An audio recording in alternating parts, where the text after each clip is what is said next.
অনেকেই প্রশ্ন করে থাকে যে হুজুর, যে রোজা রাখার পরে দিনের বেলায় ঘুমানোর পরে অনেক সময় স্বপ্নদোষ হয়ে যায়, অথবা সেহরি খাওয়ার পরে আমার স্বপ্নদোষ হয়ে গিয়েছে, আমার কি রোজা ভঙ্গ হয়ে গিয়েছে? অনেক মানুষ এই মাসালাটা না জানার কারণে স্বপ্নদোষ হওয়ার পর রোজা ভেঙ্গে দেয়, অর্থাৎ রোজার দিন সে খাবার গ্রহণ করে, কারণ তার স্বপ্নদোষ হয়ে গেছে, রোজা ভেঙে গিয়েছে। আসলে আরবিতে এটাকে বলা হয় ইহতেলাম। মানে ইহতেলাম মানে স্বপ্নদোষ হওয়া। স্বপ্নদোষ হলে কোনো মানুষের রোজা ভঙ্গ হয় না, কারণ এই স্বপ্নদোষটা তার নিজের ইচ্ছায় হয় নাই, অনিচ্ছায় হয়েছে।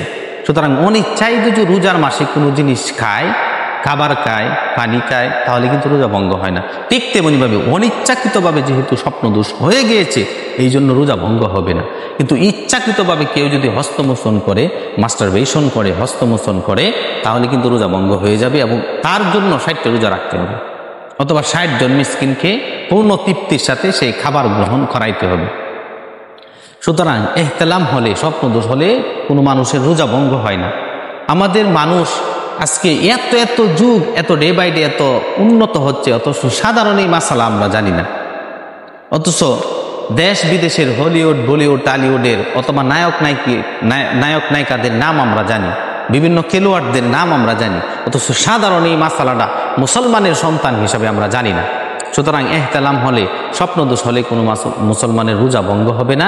এই বিষয়ে আমাদের জ্ঞান অর্জন করা দরকার, আমাদের ইসলামিক সাহিত্য পড়া দরকার। এই রমজান মাসটা আমরা কোরআন তেলাওয়াত করা দরকার, বিভিন্ন হাদিস গ্রন্থ অধ্যয়ন করা দরকার, সাহিত্য বই পুস্তক পাঠ করা দরকার। কারণ তলাবুল ইলমি ফারিদাতুন আলা কুল্লি মুসলিম, জ্ঞান অর্জন করা প্রত্যেক নরনারীর উপরেই কিন্তু ফরজ।